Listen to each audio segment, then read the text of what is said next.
Bismillahirrahmanirrahim. Assalamualaikum warahmatullahi wabarakatuh. Perkenalkan, nama saya Nur Alijah Rahmah. Saya dari 12 Akuntansi 1. Di sini saya akan menyampaikan kasus pelanggaran HAM, yaitu Komnas HAM diminta tetapkan kasus Munir sebagai pelanggaran HAM berat. Kasus pembunuhan aktivis hak asasi manusia, Munir Said Tholib dinilai sebagai bentuk kejahatan terhadap kemanusiaan. Komite Aksi Solidaritas untuk Munir, yaitu KASUM, meminta Komnas HAM segera tetapkan kasus pembunuhan Munir sebagai pelanggaran HAM berat. Permintaan itu disampaikan KASUM berdasarkan kajian mendalam bersama sejumlah organisasi masyarakat sipil. Selama ini, konstruksi penanganan kasus pembunuhan Cak Munir yang sejatinya adalah pembunuhan berencana, ujar aktivis KASUM sekaligus Direktur LBH Jakarta Arif Maulana dalam konferensi pers Kamis 19 Agustus 2021. Menurut Arif, opini hukum atau legal opinion terkait kasus Munir telah diserahkan kepada Komnas HAM pada September 2020. Arif menuturkan, merujuk Undang-Undang Nomor 26 Tahun 2000 tentang Pengadilan HAM, kasus Munir telah memenuhi unsur untuk dikategorikan sebagai pelanggaran HAM berat. Berdasarkan pasal 7 dan 9 Undang-Undang Pengadilan HAM, kasus yang dapat dikategorikan sebagai pelanggaran HAM berat meliputi kejahatan genosida dan kejahatan terhadap kemanusiaan. Kemudian, kejahatan terhadap kemanusiaan dilakukan secara meluas dan sistematis. Di sisi lain, Arif menuturkan pembunuhan Munir disebabkan persekongkolan atau konspirasi yang terorganisasi dan melibatkan institusi negara. Munir dibunuh pada 7 September 2020 dalam penerbangan Garuda Indonesia GA-974 Jakarta ke Amsterdam melalui Singapura.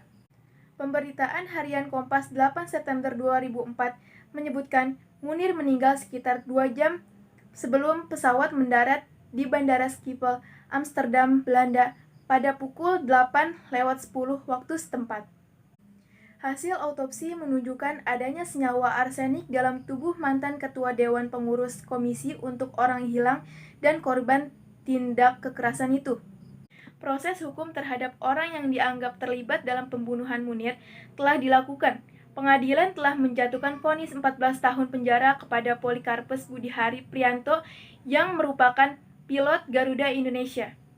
Pengadilan juga memvonis 1 tahun penjara kepada Direktur Utama Garuda Indonesia saat itu, yaitu Indra Setiawan. Dia dianggap menempatkan Polikarpus di jadwal penerbangan Munir. Pada tanggal 13 Desember 2008, mantan Deputi 4 BIN Maijen Purmudi Purwoprajono yang menjadi terdakwa dalam kasus ini divonis bebas dari segala dakwaan. Kasus yang baru saja saya sampaikan adalah Komnas HAM diminta tetapkan kasus Munir sebagai pelanggaran HAM berat. Menurut saya pribadi dalam kasus ini, Munir adalah pejuang hak asasi manusia atau bisa disebut dengan HAM pada masanya. Dia memperjuangkan pelanggaran hak asasi berat yaitu penculikan aktivis dan juga kasus Marsina. Munir dibunuh dengan diracuni zat arsenik dalam tubuhnya ketika ia berangkat dari Jakarta ke Amsterdam yang transit di Singapura. Mungkin statusnya dibunuh karena banyak orang yang tidak menyukai Munir karena memperjuangkan hak-hak rakyat yang pada masa itu sangat tidak manusiawi. Munir meninggal 2 jam sebelum sampai di Belanda di atas langit Rumania. Kemungkinan besar, zat arsenik tersebut dimasukkan ke dalam kopi yang diminum Munir di atas pesawat atau pas transit 30 menit di Singapura yang membuat Munir meninggal dunia. Selesai sudah kasus dan pendapat yang saya sampaikan. Kurang lebihnya mohon maaf. Wassalamualaikum warahmatullahi wabarakatuh.